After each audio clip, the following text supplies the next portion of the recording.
रजनी को बचपन से ही पेंटिंग का बहुत शौक था। वो हमेशा से ही पेंटर बनना चाहती थी, पर उसके माँ और पिताजी ने उसको कभी भी इस चीज के लिए सपोर्ट नहीं किया और उसकी शादी नीरव से हो गई। नीरव रजनी को बहुत प्यार करता था, पर रजनी हमेशा चुपचाप ही रहती। वो इस शादी से खुश नहीं थी। वो ये शादी नहीं करना चाहती थी। उसे तो हमेशा से पेंटर जो बनना था। अपने इस सपने को वो नहीं पूरा कर पाई, इसलिए वो हमेशा उदास रहती थी। रजनी, बहुत ही बढ़िया फिल्म लगी है, कल देखने चले? नहीं जी, कल मुझे बहुत काम है, मैं नहीं जा पाऊंगी। अच्छा तो कोई बात नहीं, संडे को चलते हैं। देखिए, मुझे फिल्म देखना पसंद नहीं है, आपको जाना है तो चले जाइए। नीरव को मना करके रजनी वहां से चली जाती है और अपने बैग को खोलकर उसमें बंद पड़े ब्रश और कलर्स को देखकर रोने लगती है। रजनी, चलो ना कहीं बाहर खाने चलते हैं, कुछ तुम्हारी पसंद का। जी मुझे नहीं जाना, मेरी तबीयत ठीक नहीं है। रजनी वहां से चली जाती है। नीरव को समझ नहीं आता कि रजनी उससे इतना दूर क्यों रहती है। वो जब भी उसके साथ वक्त बिताना चाहता है, रजनी कोई ना कोई बहाना बना देती है। एक दिन घर पर कोई नहीं था। रजनी घर का सारा काम जल्दी से खत्म कर लेती है। घर पर अकेले होने के कारण वो सोचती है कि वो आज पेंटिंग करेगी। वो अपने कमरे में जाकर पेंट ब्रशेस और कलर्स निकालकर जैसे ही कलर मिक्स कर रही होती है कि दरवाजे पर बेल बज जाती है। अब कौन आ गया इस वक्त? इतनी मुश्किल से तो मुझे पेंट करने का मौका मिला है। रजनी दरवाजा खोलती है तो उसकी सास अपनी सहेलियों के साथ खड़ी होती है और सब घर के अंदर आ जाते हैं। अरे बहू, सबको शरबत बनाकर पिला दे, बाहर तो बड़ी गर्मी है। जी। रजनी पेंट ना कर पाने से उदास हो जाती है। उसे गुस्सा भी आ रहा होता है कि उसने इस शादी के लिए हाँ क्यों कह दी। वो रसोई में जा रही होती है कि उसकी सास उसे रोकती है। बहू, सबके खाने का भी इंतजाम कर लेना, आज का लंच तो ये सब यहीं करेगी। हाँ। रजनी बिना कुछ कहे रसोई में चली जाती है। सबके लिए खाना बनाती है। सब खाना खाते हैं और रजनी घड़ी देखती है कि ये सब कब जाएंगे ताकि वो अपनी पेंटिंग कर सके। जब शाम होती है तब सब चले जाते हैं अपने घर। अरे बहू, सब तेरे खाने की तो बहुत तारीफ कर रहे थे, सबको बहुत अच्छा लगा खाना। आपको मुझे सुबह बताना चाहिए था ना कि आपकी सहेलियां आ रही है।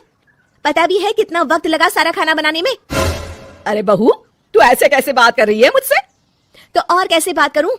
मैं इस घर की कोई नौकरानी नहीं हूं कि इतना काम करूंगी। रजनी अपने कमरे में जाकर दरवाजा बंद कर लेती है। शाम को जब नीरव आता है तो उसकी माँ उसे पूरी घटना के बारे में बताती है। क्या रजनी ने आपसे इस तरह बात की माँ? हाँ, और पता नहीं उसे क्या हो गया है, शाम से बाहर भी नहीं आई है। मैंने तो कई बार आवाज दी, खाना भी नहीं खाया उसने। तू ही बात करके देख ले बेटा। नीरव अपने कमरे का दरवाजा खटखटाता है। रजनी, दरवाजा खोलो, मैं हूँ। रजनी दरवाजा खोलती है और फिर वापस जाकर अपने बिस्तर पर लेट जाती है। रजनी, माँ से बात करने का ये क्या तरीका है? मैंने कोई गलत बात नहीं की है। अरे तुम क्यों ऐसे बर्ताव कर रही हो सबके साथ? क्या तुम इस शादी से खुश नहीं हो? रजनी कुछ नहीं बोलती। अरे बताओ मुझे रजनी, क्या ये शादी तुम्हारी मर्जी के खिलाफ हुई है? हाँ, मैं ये शादी कभी नहीं करना चाहती थी। तुमसे क्या, मैं किसी से भी शादी नहीं करना चाहती थी। रजनी रोने लगती है। चुप हो जाओ रजनी, बताओ मुझे, तुम क्यों नहीं करना चाहती थी शादी? रजनी बेड के नीचे से अपने पेंटिंग्स, कलर्स, ब्रश, पेपर्स निकालती है। इतने में उसकी सास भी कमरे में आ जाती है। ये देख रहे हो, ये थे मेरे सपने। मैं पेंटर बनना चाहती थी, पर माँ पापा ने कभी सपोर्ट नहीं किया और मेरी शादी करवा दी। मेरे सारे सपने टूट गए। हर वक्त बस गुस्सा आता रहता है मुझे। मैं जानती हूँ कि आप लोगों की इसमें कोई गलती नहीं है, पर मैं क्या करूँ, मुझे समझ में नहीं आता। रजनी फूट फूट कर रोने लगती है। मुझे माफ कर दीजिए, आप दोनों के साथ मैं बहुत बुरा बर्ताव कर रही हूँ। अरे रजनी बेटा, चुप हो जाओ तुम। नीरव पानी लेकर आता है। ये लो पानी पियो और शांत हो जाओ। रजनी पानी पीती है और उसकी सास पेंटिंग्स देख रही होती है। अरे नीरव, हमें तो पता ही नहीं था कि हमारी बहू कलाकार है।